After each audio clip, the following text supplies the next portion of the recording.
Olá, bom dia para você. Pode chegar, seja muito bem-vindo. Nós estamos ao vivo. Agora são 8 horas e 36 minutos pelo horário de Brasília.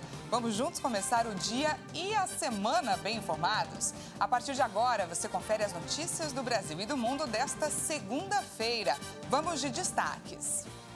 Roberto Jefferson chega à cadeia no Rio de Janeiro após receber voz de prisão e reagir, atacando a Polícia Federal com mais de 20 disparos e com granadas. Receita abre hoje consulta ao lote residual do imposto de renda. Atualizamos também a situação no leste europeu. Cerca de 90% da geração de energia eólica da Ucrânia foi destruída nos ataques russos. E na China, Xi Jinping é confirmado como líder pelos próximos 5 anos. Tudo isso a partir de agora. O ex-deputado Roberto Jefferson chegou ao presídio de Benfica, na zona norte do Rio de Janeiro, no início desta madrugada, dessa segunda-feira. No domingo, ele resistiu à prisão e atacou policiais com o uso de granadas e mais de 20 disparos. Vamos conferir. Cerca de 14 horas depois de ter recebido voz de prisão da Polícia Federal, Roberto Jefferson, enfim, chegou ao presídio. O ex-deputado reagiu a tiros e granadas contra policiais federais que foram ao comendador Levi Gasparian, no interior do Rio de Janeiro, para cumprir um mandado de prisão expedido pelo ministro Alexandre de Moraes, do Supremo Tribunal Federal.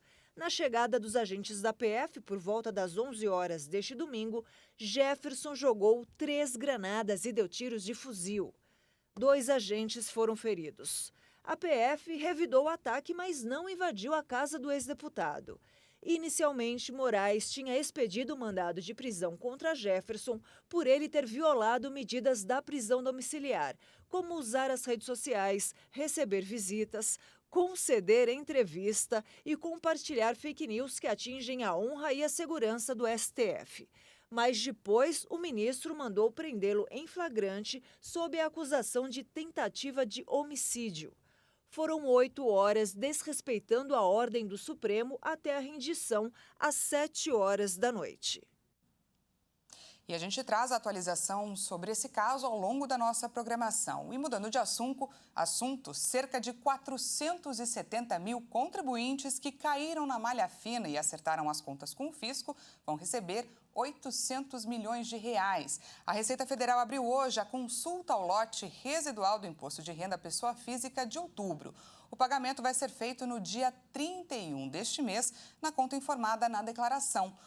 Caso o contribuinte não esteja nessa lista, ele deve entrar no centro virtual de atendimento e tirar o extrato da declaração. Se verificar alguma pendência, pode enviar uma declaração retificadora e esperar os próximos lotes da malha fina. Você já ouviu falar em vacina contra rinite alérgica? Não é exatamente um imunizante, mas um extrato alergênico utilizado em um tratamento capaz de reduzir ou até eliminar os sintomas da doença. Um espirro atrás do outro, nariz coçando, escorrendo e até os olhos ficam irritados. Quem tem rinite alérgica conhece bem os sintomas de cada crise, que chega com poeira, cheiros fortes e até a mudança de temperatura. Tudo isso pode literalmente tirar o sono de quem vive com a doença. A pessoa nasce com uma predisposição genética para desenvolver alergia. E ao passar do tempo, com o contato com os alérgenos, aqui no Brasil nós sabemos que o ácaro é o alérgeno mais prevalente, ela vai se sensibilizando com estes alérgenos e aí vai desenvolvendo a reação através da IgE específica, que é o anticorpo responsável pela reação alérgica na alergia respiratória, e aí vai desenvolvendo os sintomas, né? Segundo a Organização Mundial da Saúde, cerca de 500 milhões de pessoas no mundo todo têm rinite alérgica, uma doença que atrapalha e muito a qualidade de vida. Mas existe um tratamento que age diretamente na causa e, assim, proporciona a redução dos sintomas de forma significativa. É a imunoterapia, feita com vacinas para a alergia. A alergologista explica que antes do início do tratamento, o paciente é submetido a testes simples, porém precisos, para a identificação das causas. Uma vez diagnosticado, sim, este paciente tem rinite alérgica e ele mostra sensibilidade ao ácaro da poeira domiciliar, aí nós vamos pensar o quê? Nós sabemos qual é a causa e qual a consequência disso. Ele vai levar, essa reação alérgica vai levar ao processo inflamatório, que é o maior responsável pelos sintomas, né? E aí nós temos que pensar em tratar o processo inflamatório e a consequência desse processo inflamatório, que são as crises. E só depois da descoberta da causa, tratamento da consequência e prevenção da reincidência por meio do controle do ambiente para a redução de impacto alergênico é que a imunoterapia específica para alergia respiratória é iniciada. Essas vacinas, elas funcionam estimulando o organismo, que vai modificar o padrão de resposta imunológica, diminuindo essa reatividade do paciente. Mas são várias aplicações. Todo o processo dura cerca de 3 anos. É um tratamento longo, demorado e eficaz quando bem indicado, né? O paciente tem que saber de tudo isso. E ele vai ficar sem sintoma? Não sei. Tem paciente que sim, fazendo tudo isso, ele fica totalmente controlado, né? E em algum período da vida ele pode ser reestimulado eventualmente e voltar a ter sintomas. Ele tem que ter essa consciência, né? E as crises, nós vamos tratar com medicamento de crise. Então, existe toda essa complexidade no tratamento de um paciente que tem rinite alérgica para a gente conseguir o êxito, que é deixar o paciente bem e praticamente sem sintomas ou sintomas esporádicos. O tratamento é complexo, elaborado, feito com extratos alergênicos importados. Portanto, o preço é alto. Mas, segundo a especialista, todos podem ter acesso, desde que haja indicação. Tem disponível no SUS, né, principalmente em hospitais universitários, e também na rede privada, pela saúde suplementar, ao reembolso, porque ele está previsto na tabela da ANS, né? Então, ele tem, no rol da ANS, ele tem uma cobertura, sim, e acessível.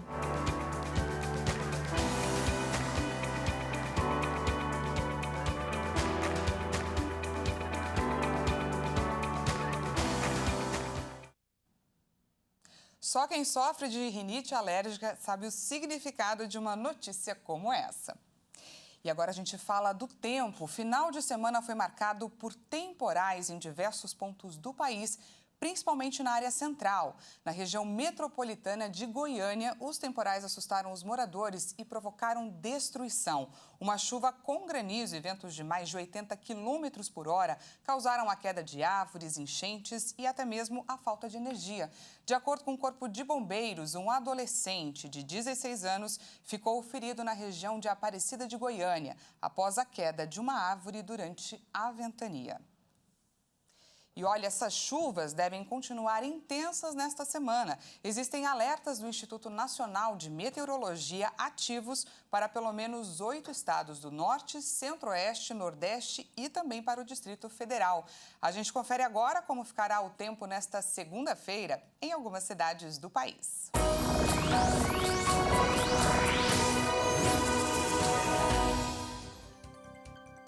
A gente traz a previsão para Goiânia. Aqui falamos agora há pouco porque a cidade vai continuar assim, enfrentando temporais nesta segunda-feira. A máxima por lá pode chegar aos 29 graus e justamente por conta da mistura de calor e umidade, a chuva deve vir forte durante essa tarde.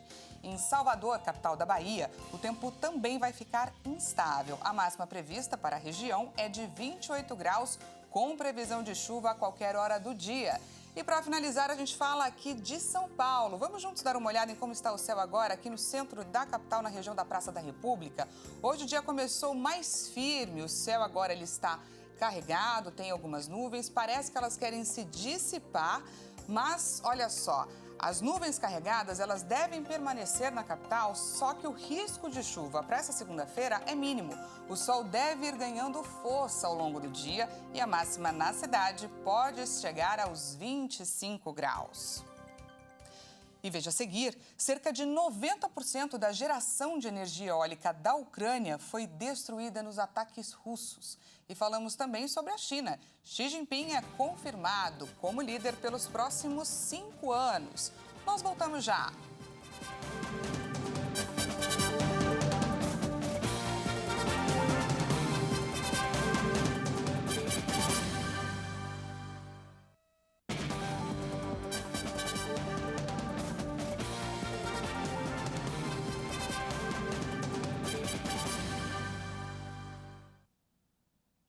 Já estamos de volta, seja muito bem-vindo mais uma vez. Agora são 8h50 pelo horário de Brasília. Voltamos com destaque internacional.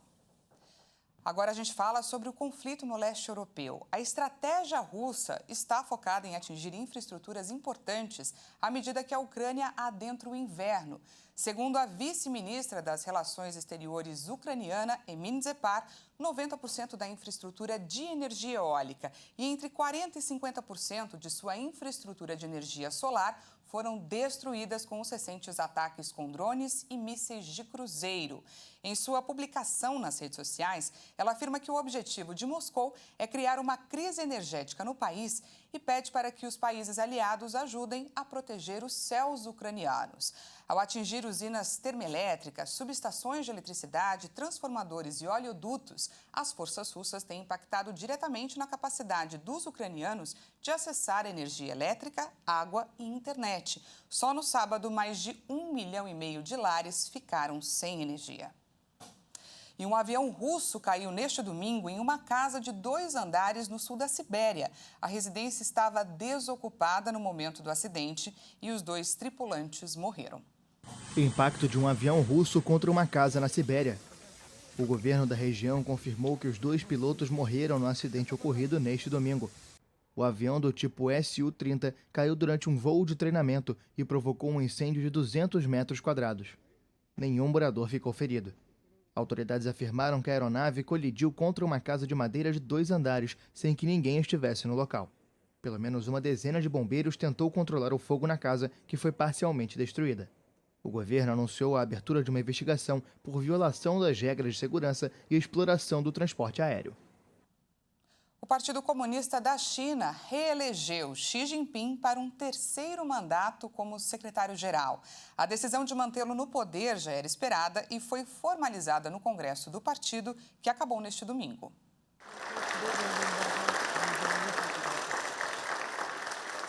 O presidente Xi Jinping foi eleito neste domingo para um 3º mandato no secretariado-geral do Partido Comunista da China, o que consolida a posição como o líder mais influente do país desde Mao Tse-tung. Xi prometeu trabalhar com diligência no cumprimento dos deveres e provar o valor da grande confiança no partido e no povo. Ele também foi designado mais uma vez como comandante da Comissão Central Militar da China. Com as nomeações, o líder tem praticamente assegurada a designação como presidente da China para um 3º mandato, o que será anunciado formalmente durante as sessões legislativas anuais em março. A eleição de Xi como secretário-geral encerrou o Congresso do Partido Comunista, celebrado em Pequim ao longo da última semana, que também aprovou uma profunda reformulação da cúpula de poder com a renúncia de vários rivais do presidente. O Congresso também definiu um novo comitê central de quase 200 membros que escolheram os integrantes do Comitê Permanente, principal organismo do poder político chinês e do qual Xi também faz parte. Desde que chegou ao poder há 10 anos, Xi Jinping acumula poder como nenhum outro governante na história moderna da China, além de Mao. Há 7 anos, a Venezuela vive uma forte crise econômica, o que tem feito com que muitos venezuelanos buscassem refúgio em outros países. De acordo com a ONU, mais de 7 milhões de venezuelanos, o que representa 20% da população, vivem atualmente como migrantes ou refugiados em diferentes partes do mundo. Muitos esperavam a queda do governo esquerdista de Nicolás Maduro e, como isso não aconteceu, a fuga se torna crescente. Grupos de homens e mulheres que migram da Venezuela precisam batalhar em seu avanço pelas ruas de Manágua, capital da Nicarágua. O objetivo deles é seguir viagem rumo aos Estados Unidos. A presença dos sul-americanos é percebida em sinais de trânsito e ruas próximas ao terminal de ônibus El Mayoreo, passagem obrigatória por Manágua, onde trabalham como camelôs, lavando vidros de carro ou pedindo ajuda para seguir a viagem para o norte. Eles dormem em barracas de plástico que estendem debaixo das árvores ou em bancos no terminal. A nova política migratória dos Estados Unidos de expulsar os venezuelanos que entrarem de forma irregular pegou de surpresa muitos migrantes, enquanto atravessavam a floresta panameia no Estreito de Darién em condições de extremo perigo. Se me deportam para o meu país. Para que outro país vão nos deportar se somos venezuelanos? Não podem nos deportar para o Panamá. Não podemos voltar pela mesma selva. É uma jornada muito difícil. No Equador, o vulcão Cotopaxi, um dos mais perigosos do mundo, voltou a registrar atividade. Por precaução, o governo decretou alerta amarelo. Vamos conferir. Alerta amarelo pela atividade do vulcão Cotopaxi no Equador.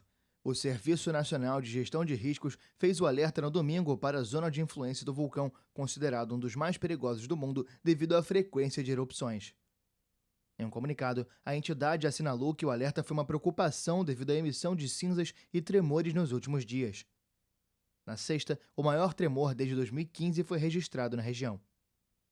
A poeira vulcânica caiu levemente em um refúgio localizado a quase 4.900 metros de altitude.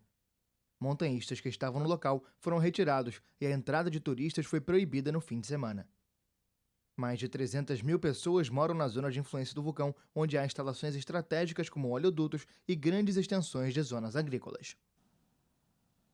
E no México, o furacão Roslyn, que causou diversos estragos, parece ter perdido a força.